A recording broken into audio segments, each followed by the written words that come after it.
کیا سمجھتے ہیں آپ باہر سے کیا سٹانس لگتا ہے ٹورڈز اور اکانومی اینڈ ٹورڈز اور کنٹری؟ باہر بیٹھ کے آپ کو ایک ڈفرنٹ پکچر نظر آتی ہے اور جب آپ پاکستان میں ہوتے ہیں اندر وہاں ایک ڈفرنٹ پکچر نظر آتی ہے. اس وقت میں سمجھتا ہوں کہ جو ایک بہت کرٹیکل جنکچر ہے پاکستان جو اس وقت گزر رہا ہے، کیونکہ یہاں ہم دیکھ رہے ہیں کہ فارن انویسٹرز بڑے بھی چھوٹے بھی میڈیم سائز بھی سارے بڑے اپریہینسو اور بڑے ڈرے ہوئے ہیں اور اوبیسلی یہاں انگریزوں سے ساتھ کافی انٹریکشن ہوتی ہے جن کو کیونکہ پاکستان میں پوٹینشیل بہت زیادہ ہے اصل. اور آف کورس ہم نے دیکھا ہے کہ گوادر ایک ڈیولپنگ پروجیکٹ ہے، ساتھ ساتھ ہم دیکھ رہے ہیں کہ کنسٹرکشن ہماری کافی بڑھ رہی ہے. لیکن اس وقت جو پولیٹیکل حالات ہیں پاکستان میں پرٹیکولرلی یہ جو ہم دیکھ رہے ہیں کہ اگر آپ اس کو اینالائز ہی کر لیں کہ 99 میں جب نواز شریف صاحب کی حکومت تھی تو $500 ملین ریزرو رہ گئے تھے. اس کے بعد ہم دیکھتے ہیں کہ 2007 کا آپ سینیریو لے لیں $17 بلین گورنمنٹ چھوڑ کے جاتی ہے. سو اس وقت جو سوال اٹھتا ہے جو آپ کا فورن انویسٹر ہے بزنس والا وہی سوچتا ہے کہ یہ 6 مہینے کے اندر آپ کے ریزرو انڈر 10 بلین کیسے چلے جا رہے ہیں اور اوبیسلی کہیں نہ کہیں تو کوئی پرابلم ہے.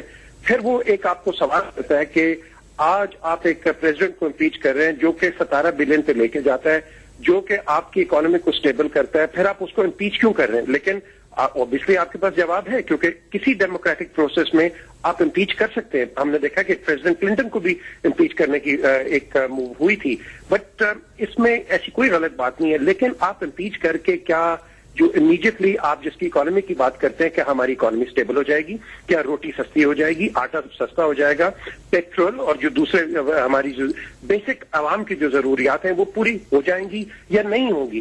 تو اس کے ساتھ ساتھ پیچھے ایک اور چیز بھی ہے. اگر ہم سپوز امپیچمنٹ کی جس طرح سے آپ نے بات کی کہ اس سے پہلے ہمیں کلنٹن کی بھی پریزیڈنٹ کلنٹن کی امریکہ میں جو امپیچمنٹ دیکھنے میں ملی، لیکن ایس سچ اتنا کیوس شاید جنریٹ نہیں ہوا ہوگا جتنا ہمیں ملک میں دیکھنے میں ملتا ہے. دیکھیں نا یہ اچھا جو سوال اٹھتا ہے کہ اس وقت بھی امریکنز نے دیکھا کہ دیکھیں اگر آپ امپیچمنٹ کر رہے ہیں you will not be leaving a good president behind.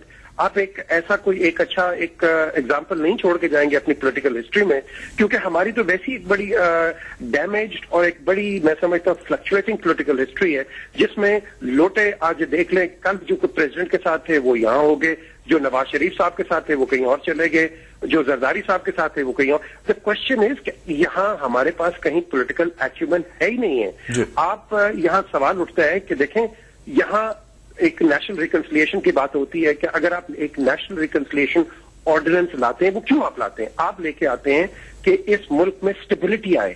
آپ کو کہتے ہیں چلے جی سب چھوٹی چیزیں چھوڑ دیں، لیٹس اسٹیبلائز دس کنٹری، لیکن ان ریٹرن یہ سب چیزیں بیک فائر ہوتی ہیں. اب یہ بیک فائر ہوتی ہیں اسی شخص کے اوپر جو ایک نیشنل ریکنسلیشن لاتا ہے، اس پہ چارجز اب آ رہے ہیں. اب کوشچن اٹھتا ہے کہ اگر آج پریزیڈنٹ ریٹیلیٹ کرتے ہیں کہ جی میں نیشنل ریکنسلیشن آرڈیننس کو ختم کرتا ہوں، میرے سے غلطی ہو گئی ہے کہ ججز کی اور جو جسٹس افتخار ہیں جو کہ نواز شریف صاحب کے میں کہوں گا کہ مین رننگ ہارس ہیں، وہ انہوں نے تو ویسے ہی سسپینڈ کیا ہوا ہے NRO کو، وہ کہتے ہیں جی کہ ہم ان کو بھی ریسٹور کرتے ہیں، پریزیڈنٹ ان سے اگری کرتے ہیں. تو کل یہ ساری چیزیں بیک فائر ہو سکتی ہے اور یہ بیک فائر ہوگی آپ کی پولیٹیکل اکانومی کو اتنا دھچکا پڑے گا کہ we don't know where we will end up and where we will stand.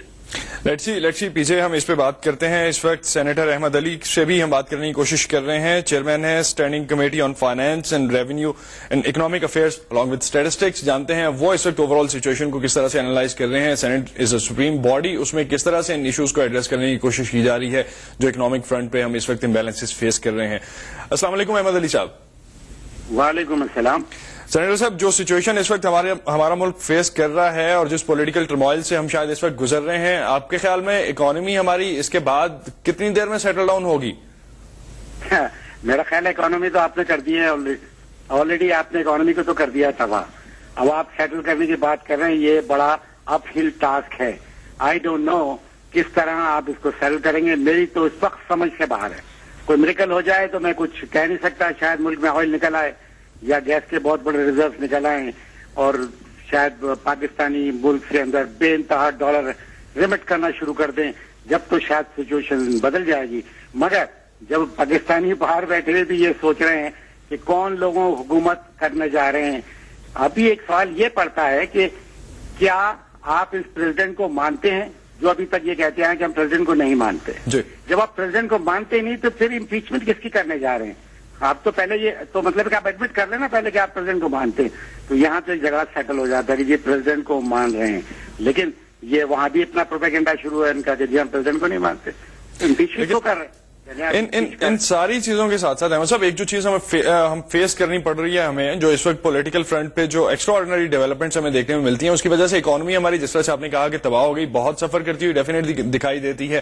آج ہم نے مارکیٹ میں دیکھا, اوپن مارکیٹ میں 76 سے اوپر تک ڈالر جو ہے وہ ٹریڈ ہوتے ہوئے دیکھا گیا, اور ابھی بھی ایز سچ جو ہے فردر اسپیکولیشن مارکیٹ میں موجود ہے. ریزروز ہمارے کم ہو رہے ہیں, ڈیفیسٹ ہمارا ہائی نمبر پہ ہے. اگر ہم فسکل کی بات کرتے ہیں, ٹریڈ کی بات کرتے ہیں, کرنٹ اکاؤنٹ کی بات کرتے ہیں, ہاؤ ٹو مینج؟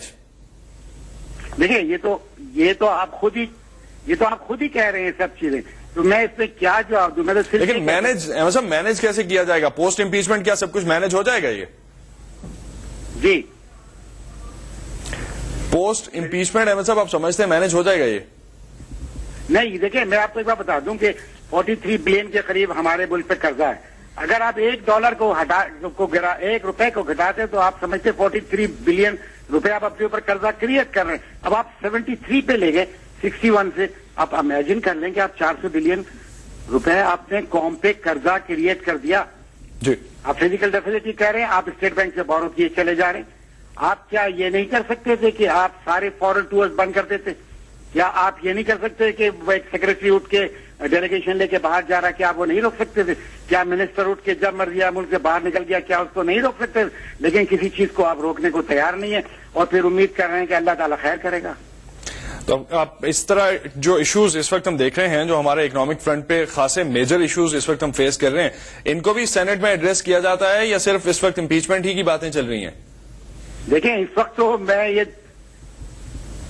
وقت تو آپ یہ دیکھیں کہ امپیچمنٹ کے اوپر آپ سارے چینل آپ کہتے ہیں کہ آپ سارے بزنس مین ہیں, آپ دیکھ رہے ہیں کہ آپ کو کس طرح پیسے, آپ بات ہی نہیں کر رہے کہ روٹی کی بات نہیں کر رہے, کپڑے کی بات نہیں کر رہے, وہ سارے سیناریوز آپ نے سائٹ میں کر دیے ہیں. ایک آپ یہ سمجھ لیں کہ آپ ایک کالے شیشے کے اندر بیٹھے ہیں جس میں آپ کو غریب نظر آ رہا ہے, مگر غریب آپ کو نہیں دیکھ پا رہا ہے. تو فائنلی پھر ہم آؤٹ کم اس کی کیا لیں؟ کیا ہوگا اس کے بعد؟ جس طرح سے آپ نے بھی کہا کہ ہم شاید میڈیا بھی اس کو ایکسٹرا آرڈنری کنسیڈر کر رہا ہے اور ایکسٹرا آرڈنری ایونٹس کی طرح کوریج دے رہا ہے, تو پھر فائنلی سینٹ بھی تو اپنی جگہ پہ رول نہیں پلے کر رہا. سینٹ کا تو اجلاس ہی نہیں ہو رہا, تو فائنلی امپیچمنٹ کے لیے اجلاس کریں گے آپ؟ کیا رول پلے کرے گا؟ میں آپ کے سامنے دے رہا ہوں, اسٹیٹمنٹ دے رہا ہوں کہ یہ حالات جو ہیں یہ اچھے ڈائریکشن میں نہیں ہے. یہ سب چھوڑیں, آپ پازیٹیو سوچیں, پازیٹیو کام کرنے کی چلیں. یاد رکھیں جس ملک کی اکانومی ستیہ ناش ہو جائے, ہم نے رشیا کو ٹکڑے اڑتے ہوئے دیکھا, ہم نے یوگوسلاویا کو ٹکڑے اڑتے ہوئے دیکھا. اللہ سے دعا کریں کہ جیسے حالات نہ ہو جائیں کہ پاکستان پہ کوئی مشکل آ جائے.